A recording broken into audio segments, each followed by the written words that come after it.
तो नमस्कार साथियों, स्वागत करता हूं आप सभी का एक बार फिर से नए वीडियो में। साथियों, आज पूरी दुनिया में अमेरिका एक ऐसा देश है जो पूरी दुनिया के किसी भी देश पर कब कौन सा टैरिफ लगा दे, कौन सा प्रतिबंध लगा दे, इसका कोई भरोसा नहीं है। इसके इतर डोनाल्ड ट्रंप कौन से टैरिफ को कम कर दें, किस देश के ऊपर टैरिफ कम कर दें या किस देश से प्रतिबंध हटा लें, इसकी भी कोई गारंटी नहीं होती है। जो हमने पिछले डोनाल्ड ट्रंप की कुछ एक्टिविटी के माध्यम से हमने देखा है कि डोनाल्ड ट्रंप किस प्रकार से दुनिया के कई देशों के ऊपर टैरिफ की दरें बढ़ाई हैं, कुछ देशों के ऊपर प्रतिबंध भी लगा रखे हैं। तो ये सभी प्रक्रिया घटना घटती रहती है, जिससे डोनाल्ड ट्रंप लगातार चर्चा में बने रहते हैं। बहरहाल, आज हम चर्चा करने जा रहे हैं कि अमेरिका ने ईरान के ऊपर प्रतिबंध लगा रखे हैं। साथियों, ईरान में भारत के द्वारा संचालित एक पोर्ट है, चाबहार पोर्ट। और स्वाभाविक सी बात है, ईरान पर प्रतिबंध लगाया गया था तो ईरान की हर एक एक्टिविटी पर, वहाँ पे आने वाले जाने वाले एक्सपोर्ट इम्पोर्ट सभी चीज़ों को लेकर के प्रतिबंध लगाया गया था। लेकिन अमेरिका ने भारत को एक बड़ी राहत दी है और चबाहर पोर्ट जो ईरान में है, अमेरिका के भारत के द्वारा संचालित है, भारत ने उसको डेवलपमेंट किया है, उस पर 6 महीने की छूट दे दी है। आज हम इस वीडियो में इस छूट के क्या मायने हैं और ये प्रतिबंध अमेरिका ने ईरान के ऊपर क्यों लगाया, इस पर भी हम विस्तार से चर्चा करने वाले हैं। साथियों, जैसे ये खबर आती है कि भारत को ईरान की चाबहार बंदरगाह पर अमेरिकी प्रतिबंधों से 6 महीने के लिए छूट मिल गई है और ये कार्यकाल दिसंबर 2025 में ख़त्म हो रहा था, तो ये अप्रैल 2026 तक का छूट जो है लगातार बना रहेगा। इस चीज़ को लेकर के भारत की तमाम समाचार एजेंसियों में इस चीज़ को लेकर के, इस खबर को लेकर के प्रमुखता से इसमें आर्टिकल प्रकाशित किए जा रहे हैं। आप यहाँ पर हेडलाइंस इनकी देख सकते हैं। साथियों, इसको आगे बढ़ने से पहले थोड़ा मैप में मैं समझाने का आपको प्रयास करूँगा, ताकि आपको हर एक चीज़ क्लियर हो सके कि कहाँ किस जगह की चर्चा हो रही है, किस चीज़ को लेकर के बात हो रही है। बहरहाल, सबसे पहले चबाहार बंदरगाह के बारे में बात करें। बंदरगाह तो आप सभी समझते होंगे, जिस प्रकार से हवाई जो यात्री हवाई होते हैं, हवाई अड्डे होते हैं, रेलवे के रेलवे स्टेशन होते हैं, ठीक उसी प्रकार से जहाज़ होते हैं, शिप्स होते हैं, उनके रुकने के लिए वो एक बंदरगाह कहते हैं। मतलब एक प्रकार के स्टेशन का काम करता है, टर्मिनल का काम करता है और उसको बंदरगाह कहते हैं। साथ ही भारत में कई बंदरगाह हैं और बात करें, आज हम चर्चा करने जा रहे हैं चाबहार बंदरगाह की। दरअसल चाबहार बंदरगाह साथियों ईरान में स्थित है। आप इसको मैप में देखेंगे, ये है अपना प्यारा भारत। भारत का यहाँ से जो आप देख सकते हैं, ये पूरा भारत है, पाकिस्तान, ये ईरान कहलाता है। ईरान का जो एरिया है ये, यहाँ से ईरान लगा हुआ है। इसके पीछे ये जो देख रहे हैं, जो ईरान की खाड़ी यानी फारस की खाड़ी है, ये ओमान देश है, ओमान के बगल में ओमान की खाड़ी है। साथियों, इन दोनों खाड़ियों को, इन दोनों सागरों को जोड़ने का जो काम करता है, उसे जलडमरूमध्य कहते हैं।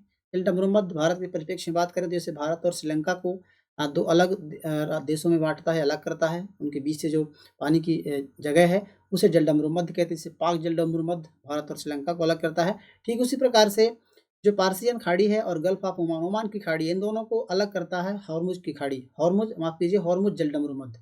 इसी के मुहाने पर स्थित है गल्फ चाबहार पोर्ट। साथियों, चाबहार पोर्ट ईरान का एकमात्र महासागरीय और गहरे पानी का बंदरगाह है, जो सीधे हिंद महासागर में, मतलब भारत के जो महासागर हैं, यहाँ पर सीधी पहुँच जो है वो प्रदान करता है। इसके अलावा इम्पोर्टेंट ये हो जाता है साथियों कि यहाँ पर जो चाबहार बंदरगाह है, इसके जस्ट बगल में है ग्वादर बंदरगाह। आप सभी लोगों ने इसके नाम के बारे में ज़रूर सुना होगा।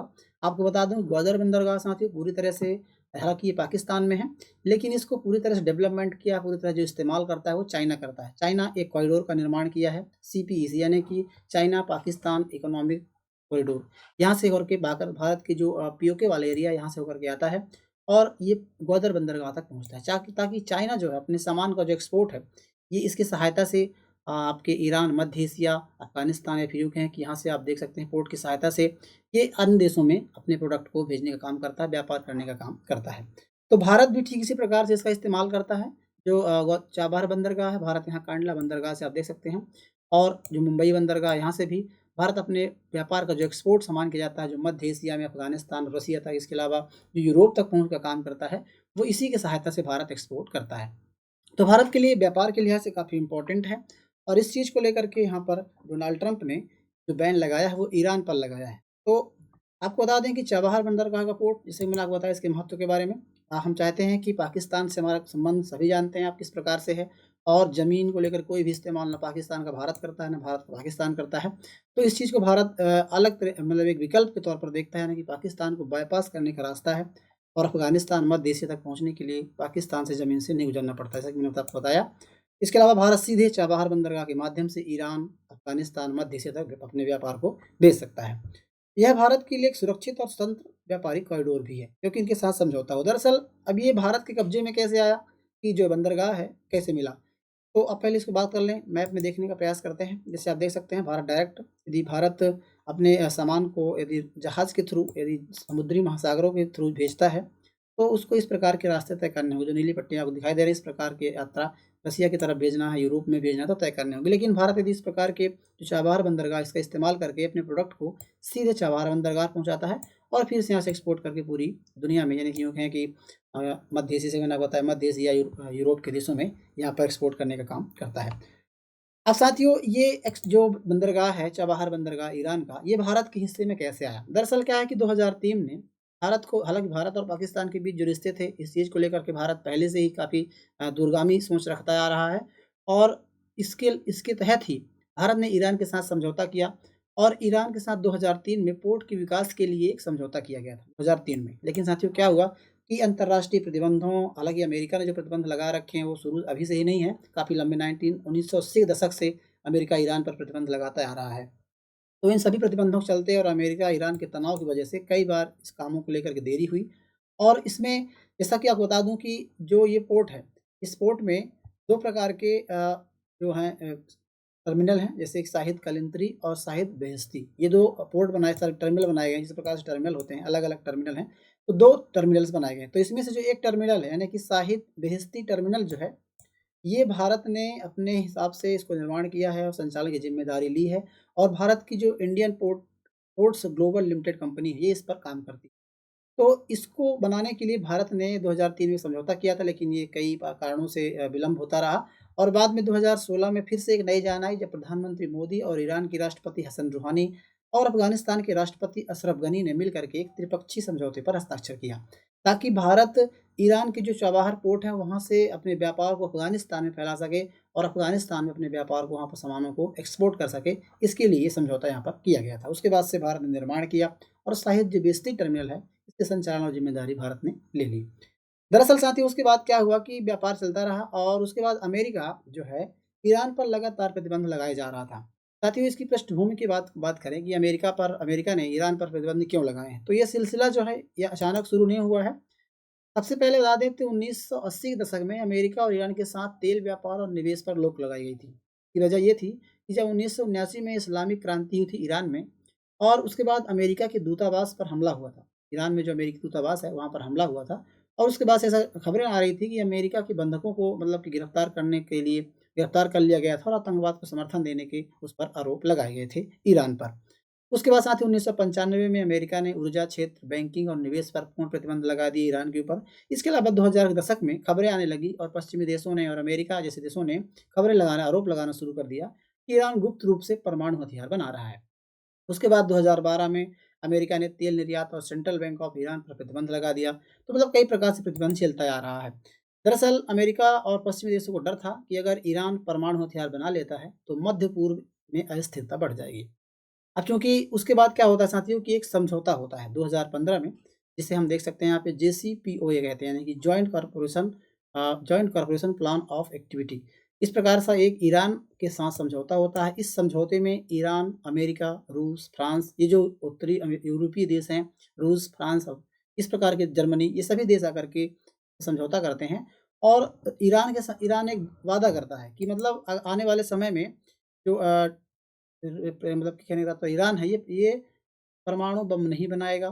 परमाणु समझौता होता है, इस तहत ईरान परमाणु कार्यक्रम को सीमित करने का वादा करता है और यूरोप और अमेरिका इसके ऊपर प्रतिबंध हटा लेते हैं। मतलब ईरान कहता है कि वह प्रतिबंध अब जो है परमाणु हथियार का निर्माण नहीं करेगा, परमाणु बम का निर्माण नहीं करेगा। उसके बाद से जो अमेरिका है, वो इस पर, क्योंकि अमेरिका भी इस समझौते में शामिल था, तो 2018 में अमेरिका इस समझौते से बाहर निकल जाता है। इस प्रकार समझौता हुआ, 2015 में समझौता हुआ था ईरान के साथ और उसके बाद मई 2018 में डोनाल्ड ट्रंप जब सरकार बनते हैं, पहला कार्यकाल वो शुरू होता है, तो वो इस कमेटी से, यानी इस समझौते से बाहर निकल आते हैं और बाहर निकलने के बाद उनका दावा ये था कि जो ये समझौता है, ये काफ़ी कमज़ोर पड़ गया है और ईरान लगातार परमाणु हथियार बनाने और परमाणु बम बनाने जैसे कार्यक्रमों में उसको प्रमुखता दे रहा है और बना रहा है, ऐसा उन्होंने आरोप लगाया था और उसके बाद वो अलग हो गए थे। उसके बाद साथ ही ईरान पर फिर से कड़े प्रतिबंध लगा दिए और उसमें शामिल था कि तेल खरीदना, व्यापार, बैंकिंग, इंफ्रास्ट्रक्चर आदि सभी पर पूरी तरह से प्रतिबंध लगा दिया था। साथ ही भारत को चबहार पोर्ट के लिए कुछ छूट दी गई थी ताकि अफ़गानिस्तान में अपना प्रोजेक्ट जारी रख सके। इसके अलावा यूरोप और मध्य एशिया के देशों में जो भारत व्यापार करता है, तो उन चीज़ों को लेकर के भारत को छूट दी गई थी। लेकिन हुआ क्या कि अभी सभी जानते हैं कि विश्व में काफ़ी ज़्यादा हलचल देखने को मिली और डोनाल्ड ट्रंप ने कई देशों के ऊपर प्रतिबंध लगाए हैं, चाहे रसिया हो, चाइना हो।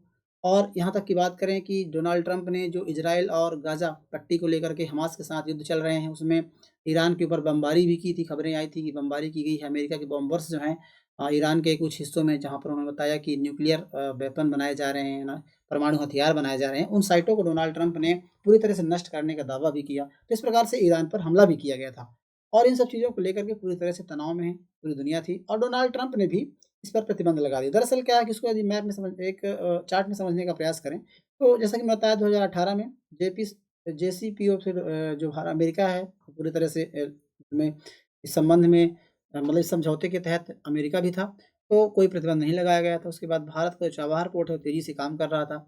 2018-19 में इस समझौते से जेसीपीओ यानी कि joint corporation plan of activity के इस समझौते के तहत अमेरिका बाहर निकल आता है और उसमें क्या है ट्रंप प्रतिबंध लगाना शुरू कर देते हैं। लगातार चबहार बंदरगाह को छूट मिलता रहा है। डोनाल्ड ट्रंप ने ये बात कही है कि भारत और अमेरिका के जो रिश्ते थे, हालाँकि भारत और अमेरिका के रिश्ते अभी हाल ही में बिगड़े हैं, कुछ समय से बिगड़े हैं, लेकिन पहले काफ़ी अच्छे थे, जिसे लेकर के अमेरिका हर साल, हर बार 6 में जैसे प्रतिबंध जो लगाया जाता था 6 महीने के लिए लगा दिया गया, फिर उसके बाद फिर एक्सटेंड कर दिया गया, मतलब लगातार हर 6 महीने की छूट बढ़ाई जाती रही है। 2019 से लेकर के 2024 तक कई बार अमेरिका ने हर 6 महीने में छूट बढ़ाई है। और इसके पोर्ट के संचालन को जारी रखा है। लेकिन वर्तमान में फिर सितंबर 2025 में ये खबरें आई थी कि चबहार बंदरगाह पर अमेरिका डोनाल्ड ट्रंप ने प्रतिबंध लगा दिया है और भारत भी इसका इस्तेमाल नहीं कर पाएगा। लेकिन अभी खबरें निकल कर आ रही हैं कि नई जो छूट है अमेरिका के द्वारा भारत को दी गई है और 6 महीने की छूट भारत को मिल गई है। इससे अब क्या है कि भारत अब सुरक्षित रूप से निवेश कर पाएगा और व्यापार जारी रख सकता है। साथ ही आप पोर्ट देख सकते हैं, ये टर्मिनल है, भारत के द्वारा संचालित किया जा रहा है, ईरान का चबहार बंदरगाह है। यहाँ पर टर्मिनल बनाया गया है और भारत इसका इस्तेमाल स्पोर्ट के तौर पर करता है। इससे क्या है कि भारत अपने सामान को यहाँ से भारत के द्वारा इस बंदरगाह पर पहुँचाया जाता है और उसके बाद भारत इस देश की मतलब रसिया रसिया के माध्यम से रसिया को और यूरोप को जोड़ने वाला एक जो कॉरिडोर होता है, INST इंटरनेशनल नॉर्थ साउथ जो कॉरिडोर है, गलियारा है, इसके माध्यम से भारत वहाँ तक व्यापार पहुँचाने का काम करता है। तो भारत के लिए काफ़ी व्यापारिक महत्व है। बहरहाल आपको आई होप कि ये जानकारी समझ में आ गई होगी और ये जानकारी आपको कितनी हेल्पफुल लगी, आप इसके बारे में हमें कमेंट बॉक्स में बताइए। साथ ही जानकारी आपको यदि अच्छी लगी है और आपके लिए काम काम की रही है, तो उसके लिए आप चैनल सब्सक्राइब कर सकते हैं ताकि ऐसे ही हेल्पफुल और इन्फॉर्मेशनल भरी जानकारी आपको समय पर मिलती रहेंगी। मिलते हैं किसी ऐसे नए वीडियो में, नए इन्फॉर्मेशनल जानकारी के साथ, तब तक के लिए नमस्कार।